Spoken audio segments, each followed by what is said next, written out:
Un grand angle consacré ce soir aux femmes syriennes avec cette question: à quoi ressemblera leur avenir après le renversement du régime de Bachar al-Assad et la prise du pouvoir par le groupe Hayat Tahrir al-Sham, coalition rebelle majoritairement composée d'islamistes? Eh bien, nous donnons ce soir la parole à 3 femmes syriennes. Bonsoir à toutes les 3. Bonsoir. Et bienvenue sur le plateau du 64. Cham Al-Halak, vous êtes activiste pour les droits humains. Racha Rizk, vous êtes chanteuse. Et Ala Rajab, vous êtes réalisatrice, actrice. Et vous avez notamment joué dans le film Les Fantômes de Jonathan Millet, dont on parlera en fin d'interview. Alors d'abord, peut-être une première réaction, un premier tour de table. On est à moins d'une semaine du renversement de Bachar al-Assad. Chacune, qu'est-ce que vous avez ressenti quand vous avez appris la chute du régime ? Bonsoir, d'abord merci pour cette invitation.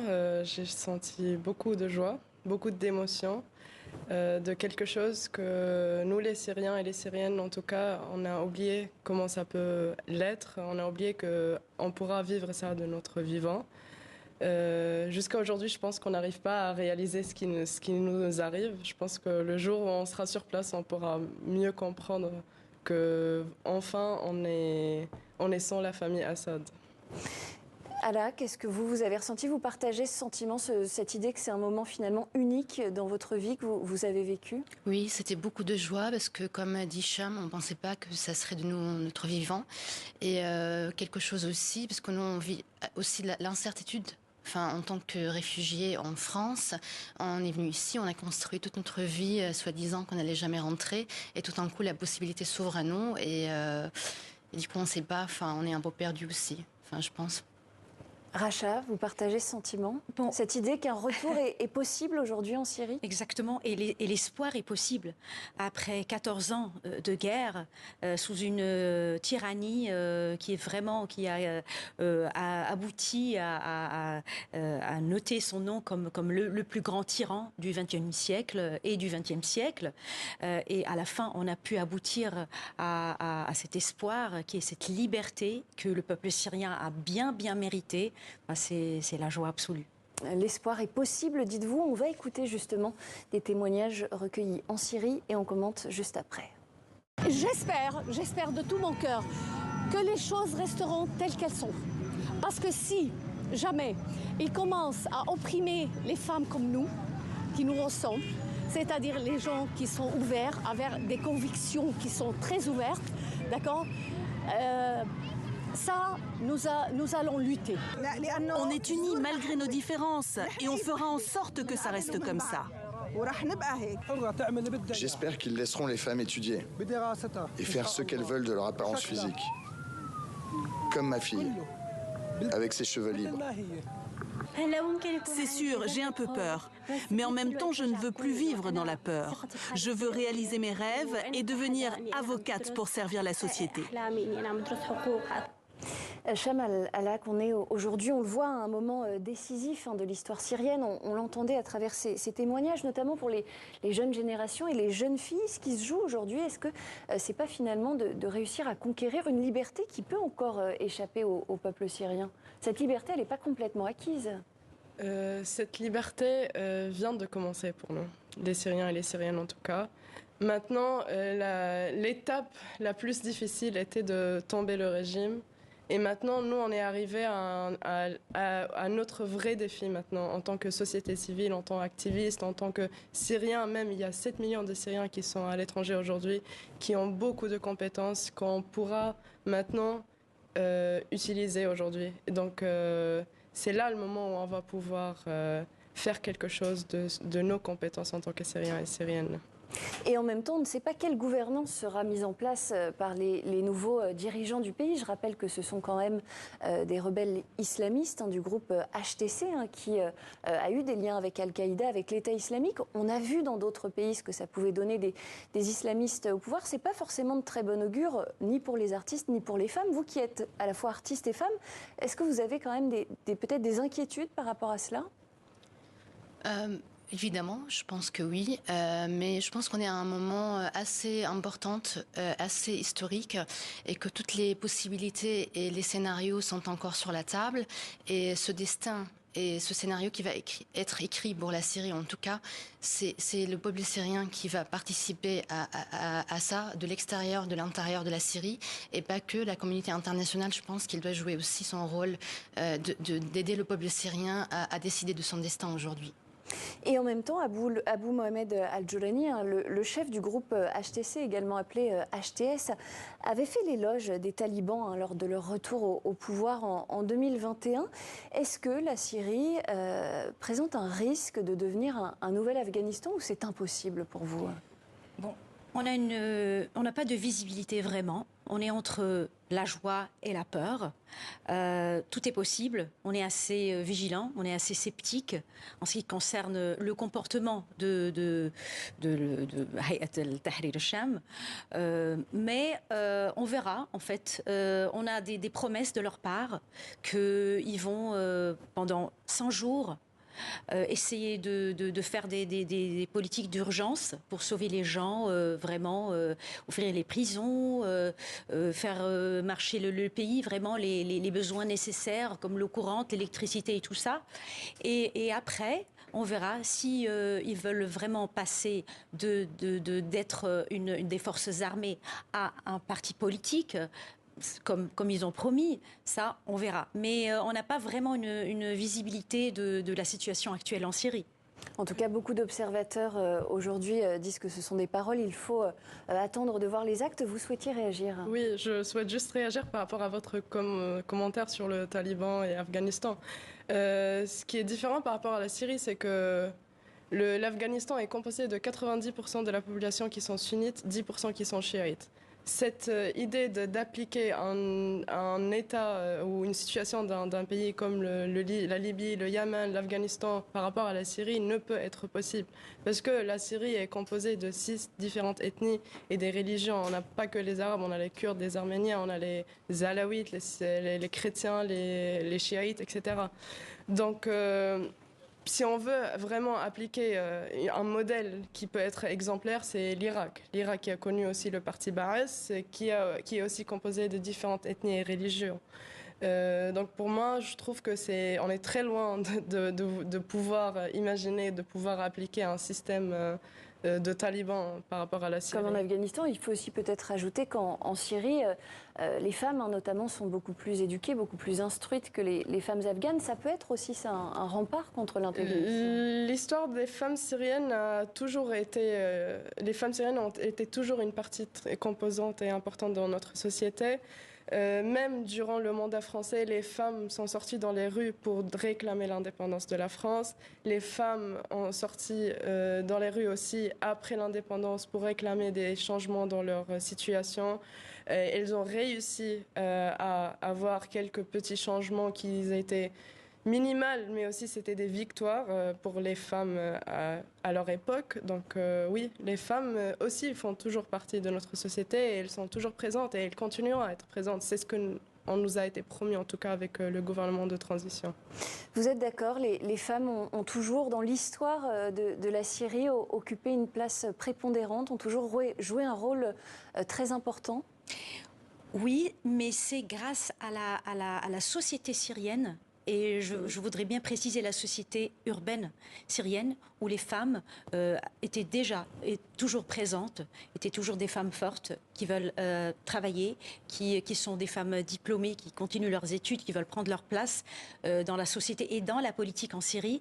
Et ne pas grâce au régime syrien, parce que le régime syrien, il a beaucoup travaillé sur sa propagande, sur une fausse liberté des femmes, qui n'est pas vraiment eu une force juridique dans la loi civile syrienne. Parce que si on regarde la loi civile syrienne, on a beaucoup de travail à faire pour les droits des femmes, pour par exemple le mariage, le divorce, les mariages des mineurs, la garde des enfants, tout ça. Le travail n'est pas encore fait, même pendant toute cette période de Assad. Al-Rajab, je vous voyais acquiescer. Vous êtes d'accord? Il y a eu, sous Bachar al-Assad, finalement une fausse liberté des femmes syriennes? Une fausse liberté pour tout le monde, je pense. Ouais. Pas que pour les femmes syriennes. Enfin, une fausse liberté pour tout le monde. Et en même temps, on le sait, la société syrienne est aussi conservatrice. On assiste depuis moins d'une semaine à des libérations de prisonniers par milliers, et notamment de prisonnières. Parmi ces prisonnières, il y a de nombreuses femmes qui ont subi des viols, des agressions sexuelles durant leur détention, qui sont aujourd'hui mères d'enfants dont elles ne connaissent pas le père. Quelle place la société syrienne pourra faire à ces femmes à l'avenir? Est-ce qu'elles vont pouvoir bénéficier d'un accompagnement psychologique, où ces questions de viol, d'agression sexuelle restent tabous en Syrie? Là, c'est le travail des organisations internationales qui sont, d'ailleurs ici en Europe, des organisations syriennes qui ont été formées il y a 10 ans et qui luttent pour les droits des détenus et des disparus. C'est le travail de l'ECICR qui est responsable aussi des détenus. C'est le travail de la société civile et aussi du gouvernement qui va se mettre en place, qui va donner une place à ces femmes-là, aux détenus, aux familles des disparus, parce que jusqu'à aujourd'hui, il y a des milliers et des milliers des familles qui cherchent encore leurs proches. Il y a des fosses communes que tous les chaque 2 jours, des Syriens les trouvent dans les rues. Et ils sont en train de regarder, les familles sont en train de regarder les corps de leurs proches sans aucune institution, organisme international qui pourra leur aider. C'est silence total, ce qui se passe envers les détenus et surtout les familles des détenus, c'est difficile sur le terrain. Oui, vous parlez de silence, et c'est vrai qu'on voit beaucoup de mères, de sœurs, d'épouses, de fiancés qui recherchent aussi les hommes de leur famille. Comment faire pour que, parce que là c'est vrai que tous les projecteurs sont braqués sur ce qui se passe, les projecteurs internationaux, sur ce qu'il se passe en Syrie, comment faire pour que toutes ces femmes qui mènent en quelque sorte un combat de l'ombre ne soient pas invisibilisées dans les prochains mois? Est-ce que vous pensez que les artistes, la société civile comme vous, a un rôle à jouer? Bien sûr. Oui, je pense que ces femmes ne doivent pas être réduites à leur sacrifice, à ce qu'ils ont donné pour le pays. Ils doivent avoir une place importante dans la création de la forme de l'État que toutes les Syriens et les Syriens, en tout cas, ont espéré depuis très longtemps. Ont espéré depuis très longtemps. Alors, Ala Rajab, je voudrais qu'on regarde à présent un extrait du film Les Fantômes dans lequel vous avez joué. C'est un extrait, c'est un sujet dont on va parler, qui montre bien le climat de méfiance qui a longtemps régné en Syrie. On regarde tout de suite. بمطرح ما ربيت ما بنحب الناس اللي بتسأل أسئلة كثير ولا الناس اللي إلها أكثر من اسم. بعرف جاي من نفس المكان. ولا مرة شفتك هون، من وين أنت؟ حلب. شو اسمك؟ أمير. مو شكلك شكل واحد اسمه أمير. ليش كثير مصرة تلاقي هذا الشخص؟ بس قولي لي إذا شفتي. شو كنت تعمل بحلب؟ ليش عم تسألي؟ عندك شي تخبي؟ كنت دكتور أدب عربي بجامعة حلب. ما عاد لنا ثقة بحدا بهالأيام. بيقولوا إنه حتى هون في ناس بتشتغل للنظام مخبرين. Voilà, ce climat de méfiance, est-ce qu'il peut perdurer selon vous? Tout dépend de la forme de l'État syrien du futur. Si ça sera un vrai État de citoyenneté, de liberté. Et là, j'imagine, avec la séparation des 3 pouvoirs, quand le pouvoir juridique prend vraiment sa place, là, tout est réglé pour hommes, pour femmes, pour détenus. C'est ça le mot-clé. Vraiment, l'état de citoyenneté. Parce que là, par exemple, dans la scène qu'on vient de voir, c'est un climat de méfiance entre un jeune homme et une jeune femme.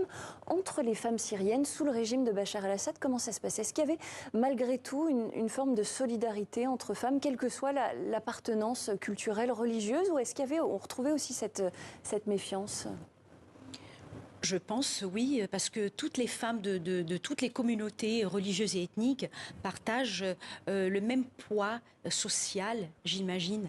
Bien sûr qu'en Syrie, toutes les femmes ont le droit à l'éducation, ont le droit au travail, mais il y a toujours ce côté dans les lois civile syrienne, qui est un côté un peu, une zone grise, une ambiguïté qui dépouille les lois de leur force exécutive.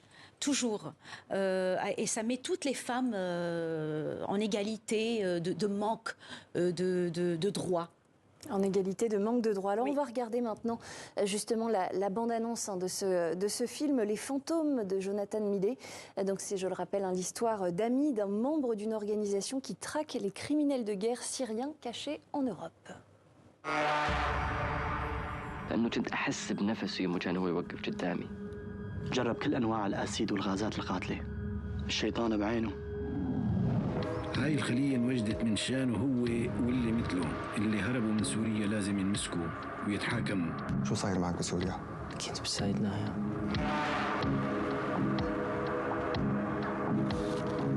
سامي عنا.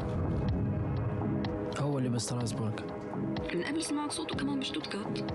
بس بعرفه أكتر من أي حدا تاني. بعرف خطواته، ريحته.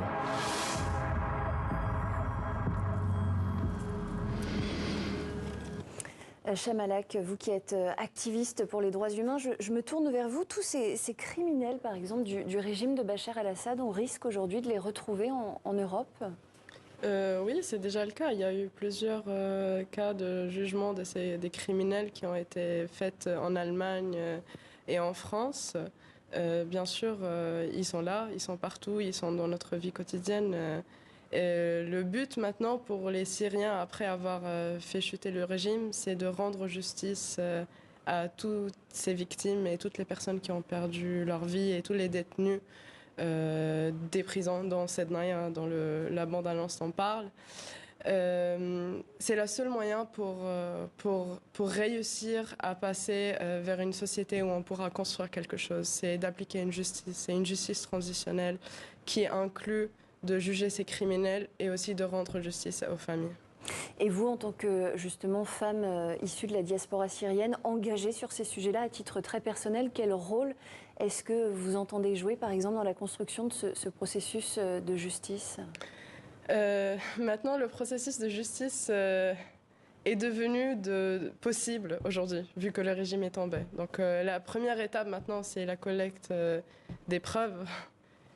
C'est les preuves qui sont le premier outil pour nous pour pouvoir réussir à retrouver ces criminels qui sont cachés partout dans le monde, mais surtout, on imagine, dans les pays de Golfe ou aussi en Europe, qui sont là depuis plusieurs années.